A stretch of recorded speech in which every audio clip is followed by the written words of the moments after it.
Hoy en Revista Mopti estamos haciendo otra entrevista a Nelo Chiuminato. Nelo es un artista, es un músico chileno de la capital de Chile, Santiago de Chile, y bueno, que lleva poco tiempo viviendo en nuestra ciudad, en Elche, y bueno, es un músico que definiríamos que toca músicas del mundo, ¿no? Y bueno, Revista Mopti lo descubrió en el mes de noviembre, en el concierto que dio en solitario en el Escorchador, y debemos decir que fue una grata sorpresa haberte conocido, tu música y sobre todo a ti. Bueno, por lo que nos has contado fuera de entrevistas, has estado en muchos sitios, en muchos países, en muchas ciudades, y lo que me gustaría saber es ¿qué te ha traído de Elche para acabar en nuestra ciudad? Bueno, lo que me ha traído a Elche ha sido el amor. Yo creo que es el motor del mundo, ¿no? Uh-huh. Realmente conocí Elche conocí la ciudad, uh-huh. Vine por primera vez hace unos 6, 8 años más o menos. Vine a hacer unos cursos, a dar unos cursos. Yo soy terapeuta y trabajo como instructor de terapeutas, y vine a ofrecer unos cursos de técnicas energéticas aquí a Elche, y así conocí a la que actualmente es mi mujer. Uh-huh. Se presentó en uno de mis cursos y me enamoré. Y surgió, ¿no? Surgió esa chispa tan bonita del amor. Así llegué a Elche. Muy bien, sí, bueno, el amor siempre es uno de los componentes que te hacen asentarte en un sitio, ¿no? Claro. Y hablando un poco así de tu música, tienes una gran variedad de instrumentos impresionantes, y me gustaría saber cuándo empezó por decirlo así, introducirte en este tipo de música, ¿no? En estos instrumentos. ¿Cómo empezó todo? ¿Qué fue lo que dijiste? A mí esto me está llamando mucho la atención. Bueno, en realidad la historia empezó hace muchísimos años. Uh-huh. Yo creo que apenas sabía hablar, uh-huh. apenas balbuceaba, cuando ya el sonido para mí se hizo algo muy, muy vital, muy importante, muy prioritario, muy importante. En mi familia he tenido la suerte de nacer en una familia con mucho interés por la cultura. Uh-huh. Mi madre estudió piano y mi padre era un enamorado de todas las músicas del mundo también. Uh-huh. Era un hombre que gustaba mucho el folclore de mi tierra, y ellos estaban siempre pues tocando y haciendo cosas con la música. Desde muy pequeño me interesé por la música, por el sonido, me interesé por los instrumentos de mi tierra también. Empecé con la guitarra clásica española, estudié en el conservatorio, pero muy pronto me derivé a otros instrumentos que me parecían más interesantes, como los instrumentos étnicos, especialmente en un principio el charango, que es un uh-huh. instrumento del altiplano Bolivia, Perú, Argentina, Chile, y luego otros instrumentos de viento y de la zona también, y así empezó un poco mi interés por acercarme a estos instrumentos, por la riqueza sonora que tenían, por lo que emanaba de ellos, ¿no? por esta calidad tímbrica de cada uno de ellos. Siempre he sido un enamorado del sonido, o sea que siempre me ha atraído esto de buscar instrumentos nuevos, ¿no? Y esto me ha llevado a viajar muchísimo, me ha llevado a conocer in situ estos instrumentos, que son verdaderos representantes de las culturas a donde yo he estado, de las personas con las que he tenido la suerte de conocer y de aprender, ¿no? Porque me he encontrado con muy buenos maestros en mi camino, que me han enseñado sobre estos instrumentos. Ahí también iba un poco mi pregunta, ¿no? Como que los instrumentos es un vehículo para conocer nuevas culturas, tener experiencias, nueva gente. Bueno, más o menos lo que me estabas contando, ¿no? Es un elemento muy, muy importante, ¿no? de las distintas culturas de nuestro mundo, ¿no? Sí. Sí, hay que... Bueno, yo he sido muy inquieto, ¿no? Toda mi vida empecé a viajar muy joven y solo muy temprano. Entonces he tenido este impulso, ¿no? de viajar y de conocer. Conocer creo que es la palabra, ¿no? Descubrir, ¿no? Los viajes siempre te dan esa posibilidad. Siempre. Si vas abierto, sin esperar nada, sin pretender nada, siempre te dan la oportunidad de descubrir, de acercarte a personas, aprender nuevas lenguas, aprender nuevos sonidos, aprender nuevas culturas, aprender de estas culturas. La mayoría de ellas la gente las ve como culturas pobres, culturas... pero en realidad encierran unas riquezas impresionantes, porque nos quedamos lamentablemente en la superficie cuando nos acercamos a esta gente, y en realidad no es necesario tener un léxico importante o una carrera o yo qué sé, ¿no? La riqueza que tiene esta gente proviene del contacto con la naturaleza. Todos nosotros podemos llenar nuestra boca con los doctorados y los cursos que hemos hecho, pero en realidad esta gente observa y aprende mucho más que en una universidad. Saben cuándo va a llover, cuándo no va a llover, cuándo hay que sembrar, saben dónde hay que vivir, saben dónde está el agua, saben muchísimas más cosas que nosotros, saben sobrevivir en una selva, saben todo esto, y para nosotros son mundos que no conocemos para nada. Y esto es lo que siempre me ha llamado la atención. Sacado buen provecho de estas experiencias para poder proyectarla en mi música, en el sonido que yo busco en los instrumentos. Y retomando un poco al tema de los instrumentos, ¿cuál fue tu primer instrumento, por decirlo así, étnico, que adquiriste? El primer instrumento étnico, así con mayúsculas, fue el charango, como te dije anteriormente. Tenía pues 10 años o algo así cuando me regalaron mi primer charango. El charango, que es una especie de guitarra. Es un instrumento, es un cordófono, es como una guitarrita pequeña de 10 cuerdas, pero en 5 órdenes, o sea, son 5 cuerdas dobles. Ajá, vale. Es un instrumento pentatónico de la cultura del altiplano. Es un instrumento relativamente nuevo, porque se creó cuando las primeras minas en Potosí, en Bolivia, las minas de plata, cuando venían de Europa a buscar el oro y la plata, los metales preciosos que había en América y en Sudamérica, empezaron a llevar las cajas de pólvora, y de esas cajas de pólvora las personas que vivían ahí hacían las tapas de los instrumentos, de la madera de las cajas de pólvora, y la caja acústica del instrumento eran armadillos. En los armadillos o quinchos son unos animalitos que allí se comen porque la carne es muy rica.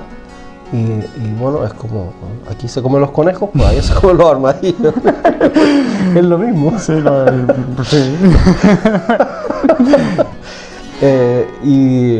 y bueno, y de este armadillo y de estas tapas de abeto muy rústicas, nació este instrumento, pues en 1500, 1600, 1700, yo qué sé, por ahí más o menos.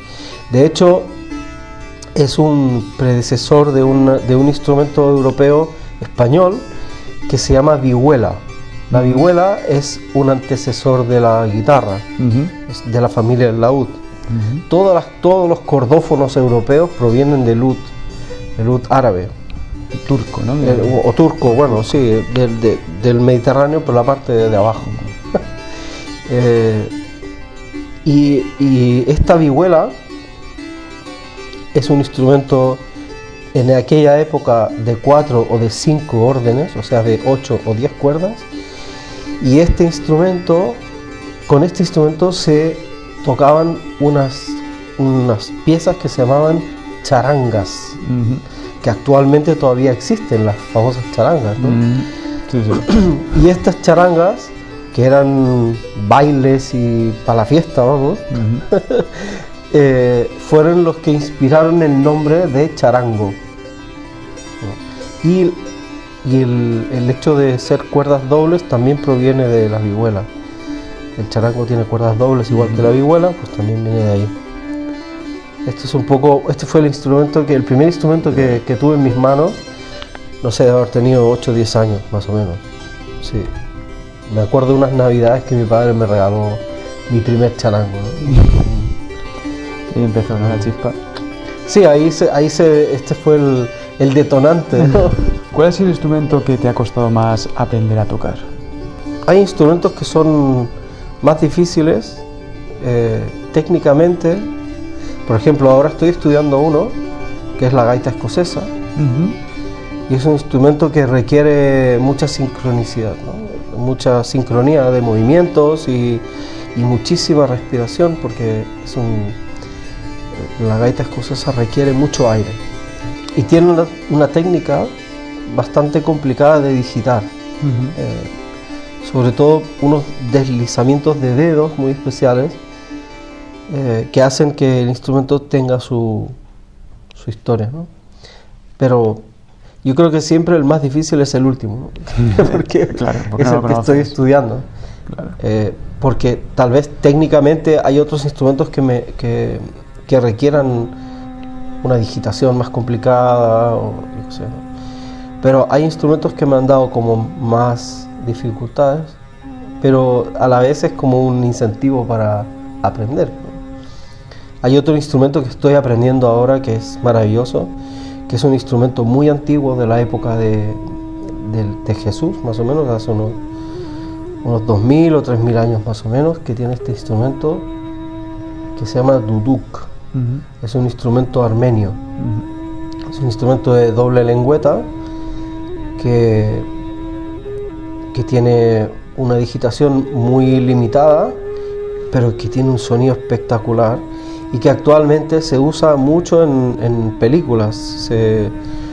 Se empezó a utilizar en películas como Troya, o como estas películas de grandes masas de guerreros y qué sé yo, épicas, ¿no? Exacto. Y se utiliza actualmente mucho. Hay un gran músico armenio que se llama Yivan Gasparian, que es uno de los grandes exponentes de este instrumento, y bueno, a mí me gustó muchísimo su sonido y empecé a estudiarlo. Cargué uno a Armenia, porque no he ido todavía a Armenia, y empecé a estudiarlo.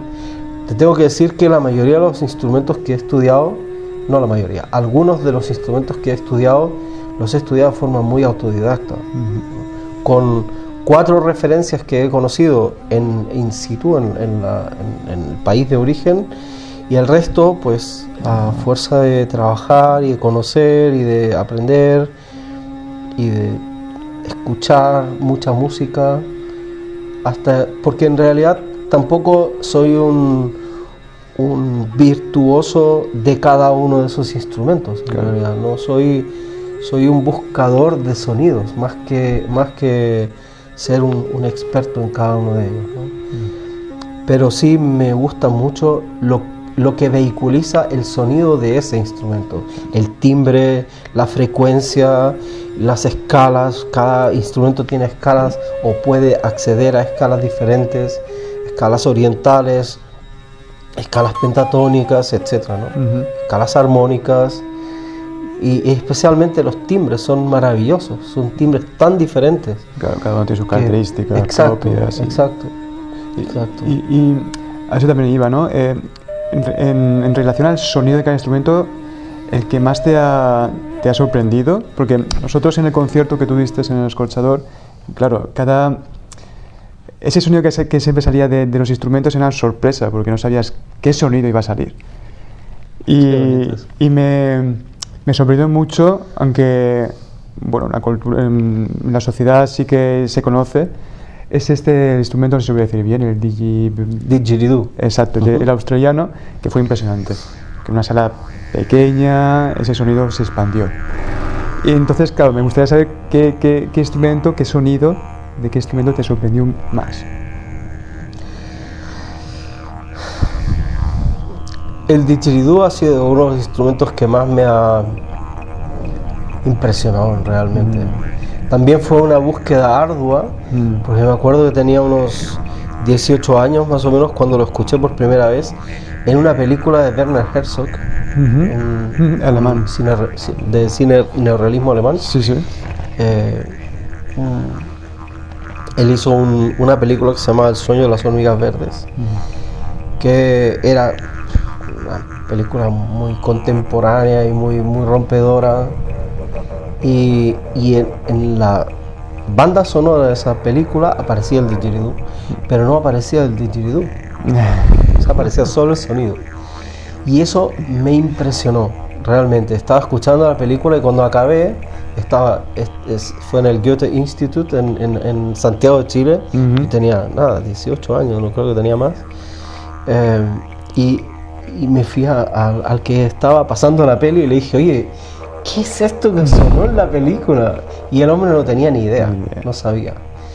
Y otra vez, investigar hasta que de repente volví a encontrármelo en otra película y ya aparecía, era un documental sobre Australia, porque me empecé a buscar esto desesperadamente y encontré a un aborigen tocando el didgeridoo y dije, wow.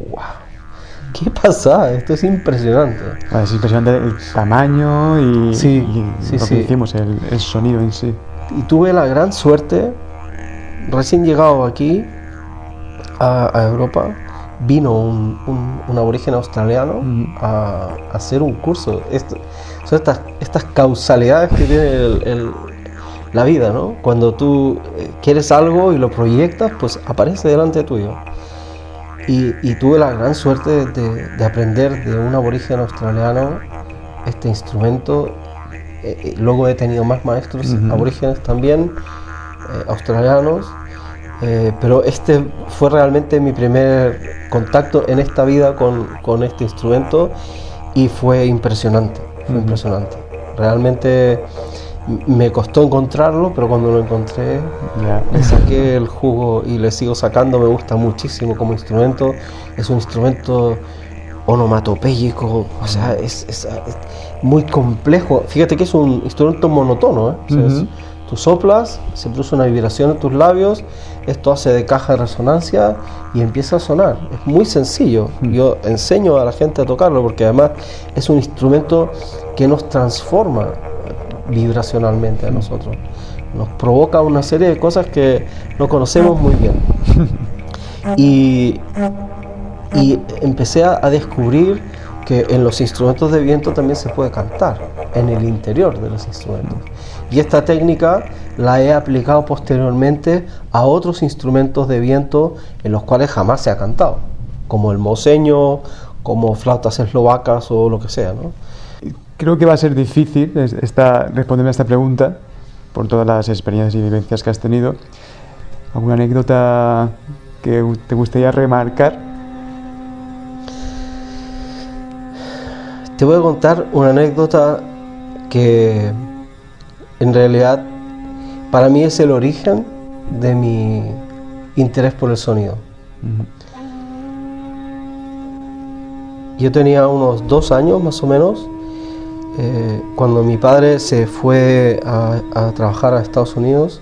Mi madre nos llevó a la casa de mi abuela porque éramos dos y ella tenía que seguir trabajando. Entonces mi abuela se encargó de nosotros durante un año más o menos. Mi abuela vivía en una granja. Ella criaba animales, pollos, concretamente tenía un criadero de aves. Y yo llegué ahí con 2 añitos a este paraíso, porque era una jungla, ¿no? Un campo donde había objetos de labranza, objetos de los aparatos estos con los comederos de los animales y todo esto. Vamos, para un crío de 2 años es la gloria, ¿no? es fantástico. Y allí jugaba casi normalmente solo, porque mi hermano tenía 1 año menos, o sea que estaba prácticamente en una cuna. Y en ese lugar me inventaba juegos. Y estos juegos tenían que ver con todos estos objetos mágicos para mí. Y había un lugar que era una nave pequeñita, donde mi abuela tenía, pues nada, los piensos y los comederos y todo esto. Este era mi lugar de juego normal, habitual, ¿no? Entonces cogía los comederos de los animales y los distribuía por esta nave como podía, porque eran de mi tamaño más o menos. Y yo me subía a un cajón de manzanas, o a una caja, lo que encontraba por ahí, y me imaginaba que eso era una orquesta, y empezaba a dirigir esta orquesta. Lo curioso es que esta orquesta sonaba. Es decir, mientras yo dirigía, escuchaba un coro. Y para mí era algo cotidiano, era algo normal. Yo no encontraba nada extraño, pero era un crío, todo es mágico para un niño, estamos muy abiertos. Y este sonido, cada vez que yo hacía este ritual de acomodar estos instrumentos, se volvía a repetir. Entonces para mí era fantástico, porque decía, vale, vamos a jugar otra vez, ¿no?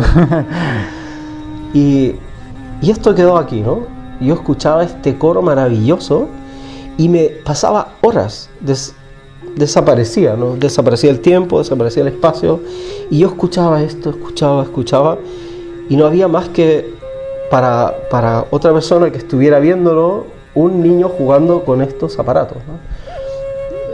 Tal vez el viento, tal vez, yo qué sé. Y pasó muchísimo tiempo hasta que descubrí, más adulto, digamos, volví a tener estas experiencias en momentos que para mí eran muy profundos, como pasearme un día por un trigal caminando al viento, y empecé a escuchar otra vez estos sonidos. Y descubrí que era el canto de los ángeles. Y no te quiero convencer de nada de esto, porque para mí es algo que está realmente en mi memoria, y no tengo ningún interés de convencer a nadie, pero para mí fue una experiencia mística maravillosa el poder acceder al sonido de planos dimensionales paralelos en los que nosotros pervivimos cotidianamente sin conciencia. De la misma manera que hay personas que pueden ver fenómenos como energéticos, como el aura, o como estas frecuencias vibracionales que emiten estos seres de luz que están a nuestro lado constantemente, pues se escuchan, se ven y se escuchan. Y yo tengo la gran suerte de escucharlas y a veces de verlas. Y para mí, en mis conciertos, la mayoría de los conciertos se los dedico a ellos, porque son realmente los motores para mí. De hecho, creé un instrumento guiado por ellos, guiado por los ángeles. Y este instrumento, pues cada vez que suena, ellos cantan. Y me da igual que la gente diga, este tío se rayó, está loco completamente, me da igual. Porque en realidad para mí es una experiencia muy personal, muy íntima. O sea, lo que te he explicado es un recuerdo que tengo muy profundo y muy bonito de mi vida. Y estoy seguro, no me cabe la menor duda, que realmente es esto lo que a mí me llevó a desarrollar esta pasión por el sonido. Este primer encuentro con un sonido supraconsciente, ¿no? Es decir, con un sonido que está a nuestro lado y que lamentablemente jamás se nos ha incentivado el desarrollar para poder escucharlo. Esto es lo que a mí me ha hecho buscar en estos instrumentos, porque todos estos instrumentos que toco son instrumentos que están que son representantes vivos de cada cultura y que están presentes en la mayoría de rituales chamánicos, espirituales de cada una de estas culturas. Es decir, esta gente crea un puente, un nexo de comunicación entre dos planos diferentes de conciencia o más planos de conciencia diferentes. Y cada vez que viajo, cada vez que me encuentro con estas civilizaciones, con esta gente, con este pueblo, con esta gente tan corriente, tan común, tan maravillosamente cotidiana, tan abierta, comparto con ellos justamente este punto. No el tocar maravillosamente bien una nota, sino que el encuentro de alma a alma, ¿no? De corazón a corazón, el encuentro de compartir vivencias que van más allá del sonido que todos escuchamos y muchísimo más allá del sonido que la gente vende, ¿no? O pretende, ¿me entiendes lo que quiero decir? Sí. O sea, sin ánimo de juicio, ¿no? Sino que para mí el sonido tiene un componente espiritual que es el que me hace buscar, ¿no? Es el motor. A ver, ¿qué va a pasar cuando yo toque este instrumento? ¿Qué va a pasar conmigo primero? Porque soy yo el que me muevo, ¿no? Es mi energía la que cambia primero, porque estoy yo solo tocando este instrumento. ¿Y qué va a pasar ahora? Y este descubrimiento es una maravilla, realmente. O sea, he tenido la gran suerte de entrar en estos planos dimensionales diferentes, pero cualquier persona lo puede hacer, ¿no? Y en mis conciertos lo que intento es tocar estos instrumentos para ver si a alguien se le mueve algo, ¿no? Pero no tampoco con la intención de moverlos, sino que lo escuchen y que lo sientan, simplemente, ¿no? Esta es verdaderamente la intención. Y creo que, como te decía, esta primera anécdota tan temprana en mi vida fue la que me ha mantenido esta vela encendida durante toda mi vida, buscando este nexo comunicativo entre el cielo y la tierra, que es realmente donde se mueve mi sonido, mi música o mi interés, ¿no? Me gustaría saber si tienes conciertos aquí en Elche o en alrededores donde la gente pueda conocerte y saber el trabajo que estás haciendo. Bueno, de momento previsto no tengo nada. En abril creo que hay un posible concierto en Cox para un espectáculo que monté con una bailarina, Sonia González, una bailarina de arte contemporáneo, de danza contemporánea, perdón, y probablemente que fue el espectáculo que hicimos en el Escorchador, justamente. Lo vamos a reprogramar en Cox, pero así a la vista no tengo ningún espectáculo previsto. Y para terminar, siempre preguntamos a nuestros entrevistados por artistas que les han influido o discos, recomendaciones para nosotros, los que nos están viendo. Madre mía, vaya pregunta. Claro, en tu caso es muy complicada, pero es la norma. Te puedo dar una lista de unos 20 más o menos. Con 2 o 3 nos va. Nos va. Ahora, así a la memoria se me vienen muchos nombres.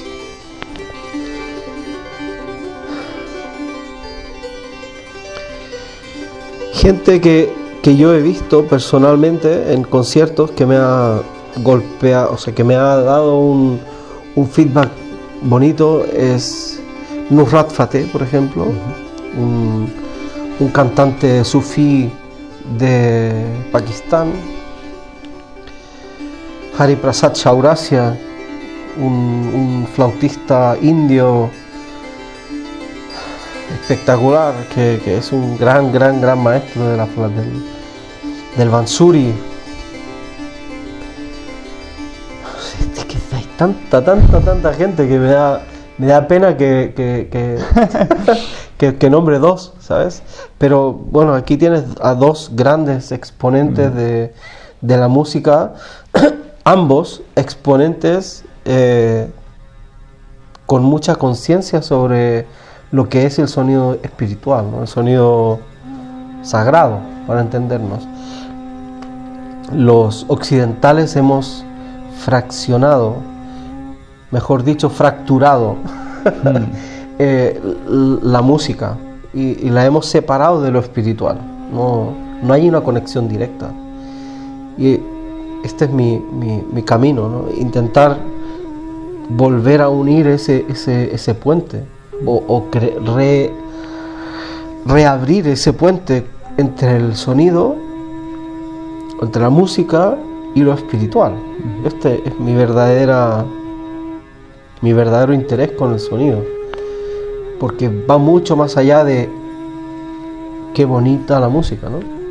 Que también, o la alegría que yo tengo cuando toco, o la alegría que tiene la gente cuando escucha la música, ¿no? Otra música, no necesariamente la mía. Esto para mí es lo más importante, volver a unir, religare, ¿no? Que tiene como cualidad el sonido y concretamente algunas frecuencias muy concretas, y esto es lo que pretendo con mi sonido, con mi música. Pues muchas gracias, Nelo, por esta entrevista y por habernos recibido. A ti. Y si vas a otro concierto, si el de Cosa está presente, iremos a verte. Encantado de recibirlos y muchísimas gracias a ustedes por haber venido, por haber hecho este esfuerzo de acercarse y de interesarse por esto que es el sonido, la música.